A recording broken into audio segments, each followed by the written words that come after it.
तो चलिए बहुत बहुत स्वागत है हमारे चैनल प्रक्रिया डैम।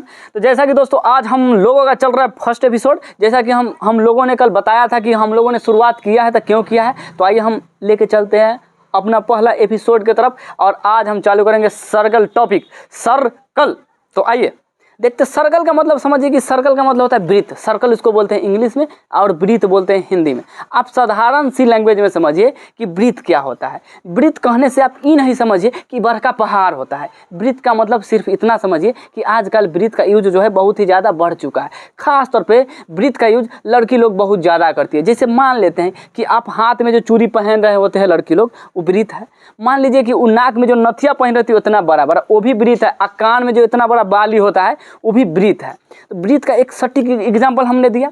और वृत्त का जो सबसे सटीक एग्जाम्पल है जहां से आपको एक एक चीज क्लियर हो जाएगा, वो ले लीजिए डायरेक्ट साइकिल के चक्का। अब साइकिल के चक्का से हम पूरा चीज कंफर्म कर देंगे कि किस तरह से उसमें वृत्त होता है, किस तरह से उसमें केंद्र होता है और किस तरह से व्यास होता है। तो आइए जैसा कि हम बताते हैं कि इस तरह से मान लेते हैं कि यह है एक साइकिल का चक्का। साइकिल का चक्का, तो साइकिल के चक्का के बीच में क्या लगा होता है? धुरी। धुरी लगा होता है। जो पटाकदाने उड़ी उसी का नाम होता है धुरी। तो धुरी, तो जैसे मान लीजिए कि ई हो गया केंद्र, तो हम मान लेते हैं कि क्या है? धुरी। क्या है? धुरी। ऐसा नहीं समझ लेना कि ई है मूरी, नहीं, यह है धुरी। तो ये धुरी है तो इसको ई हम समझ लेंगे कि यही केंद्र है। केंद्र का मतलब होता है जहाँ से सारा चीज़ इक्वल होता है, सारा चीज़ का इक्वलिटी वजन होता है, उसे ही केंद्र बोलते हैं। इसको ई हो गया केंद्र। अब समझ लीजिए कि परिधि क्या होता है। ये मान लेते हैं कि ये एक वृत्ताकार, मान लेते हैं कि ये एक वृत्ताकार मैदान है और यहाँ पे हम पूरा एक चक्कर लगा के ई राउंड इस तरह से पूरा करेंगे ना, इसको बोलते हैं परिधि। मैंने ये पहले बता दिया कि ये जो होता है, ये बीच में जो होता है उसको केंद्र बोलते हैं। और परिधि जो होता है, मान लीजिए कि यहाँ से एक ग्राउंड है और हम यहाँ से चक्कर लगाना चालू करेंगे इस तरह से, दौड़ते दौड़ते दौड़ते दौड़ते दौड़ते दौड़ते यहाँ पे एक चक्कर पूरा कर देंगे। तो यही जो एक चक्कर मैंने पूरा किया, इसी को बोलते हैं परिधि। परिधि में कोई डाउट नहीं।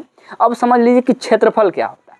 क्षेत्रफल जो होता है, यहाँ पे मान लीजिए कि ये एक मेरा पूरा खेत है। अब पूरा खेत में जितना हम गेहूँ, मान लीजिए कि गेहूँ रोप दिए, चाहे समझिए कि मैं ट्रैक्टर लेके पूरा के जोत देंगे, तो जोतेंगे अपने खेत भरना जोतेंगे। ऐसा थोड़ी कि पट्टी पटदार वाला घसका देंगे, ऐसा तो नहीं कर सकते। ऐसा कीजिएगा तो मार होने का संभावना ज़्यादा रहता है, इसलिए ऐसा तो हमको करना नहीं है।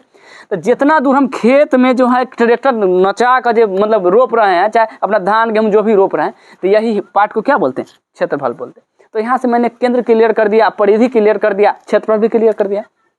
अब अगला जो बात होता है ये होता है त्रिज्या।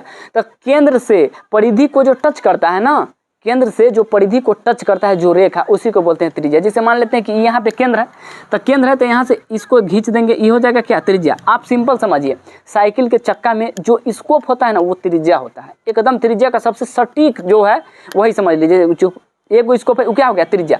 अब मान लेते हैं कि इस साइकिल का धुरी है, यहाँ से इसको मिला देंगे तो हो गया त्रिज्या। इसी तरह से एक और धुरी को डायरेक्ट यहाँ से सीधे मिला देते हैं और यहाँ से इसको इस तरह से मिला दिए, तो ये भी है त्रिज्या।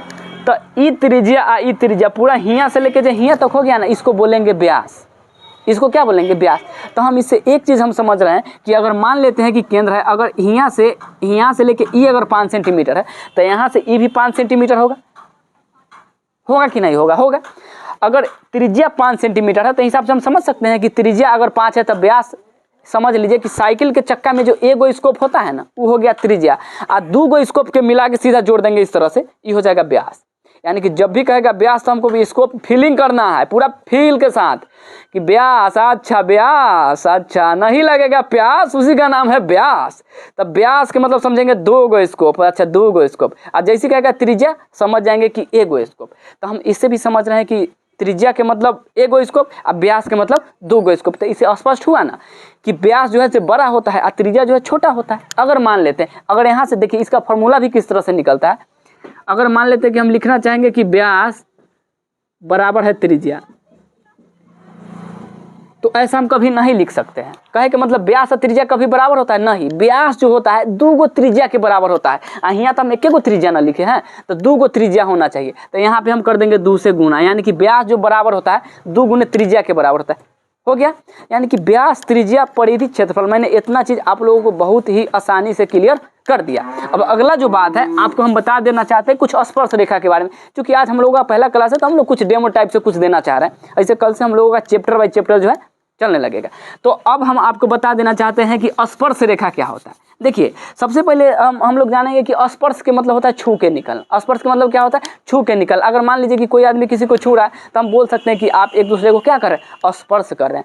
तो उसी तरह से अगर कोई भी लाइन है, कोई भी रेखा है जो वृत्त को स्पर्श छू के निकल जाता है, उसे ही स्पर्श रेखा कहते हैं। जैसे मान लीजिए कि यहाँ एक लाइन है, यहाँ से इस तरह से छू के निकल गया, समझ जाइए, छू के ही निकला है। तो छू के निकला इसलिए इसको क्या बोलेंगे? स्पर्श रेखा बोलेंगे। अब एक होता है छेदक रेखा।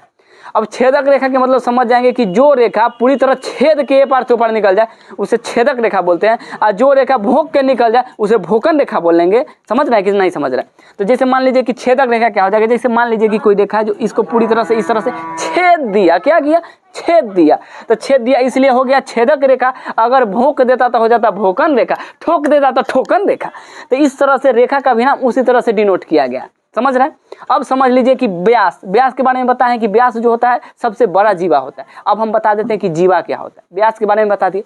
जीवा के मतलब होता है जो परिधि को दोनों तरफ से टच करे, उसे ही जीवा बोलते हैं। जैसे मान लेते हैं, अब मान लेते हैं कि हम बता रहे हैं आपको जीवा के बारे में। जीवा जो होता है क्या होता है? परिधि को दोनों तरफ से टच करता है। अगर इस तरह से टच करे, अगर इस तरह से टच करे तो इसको क्या बोलेंगे? जीवा बोलेंगे। और जो सबसे बड़ा जीवा होता है वो होता है व्यास। तो मान लीजिए कि यहाँ से इसको लेंगे तो ये हो एक क्या है?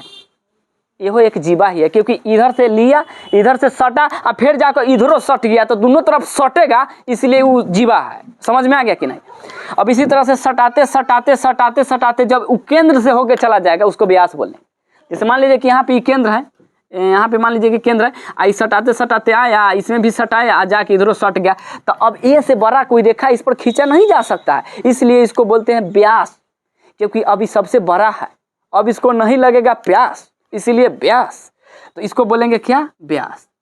तो इसको मेरे भाई बोल दिए व्यास। हाँ, अब ऐसा नहीं है कि इसको व्यास बोलते तो इसको जीवा नहीं बोलते, इसको जीवा भी बोलेंगे, इसको व्यास भी बोलेंगे।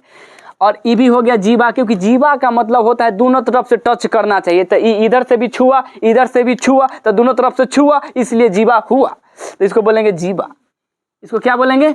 जीवा। तो इसको बोलते हैं जीवा। अब समझ लीजिए, अगर ये जीवा है तो एगो इधर का पार्ट बना, एगो इधर का पार्ट बना कि नहीं? तो रहने देते हैं। Okay, thank you, love you. फिर इसके बाद कल।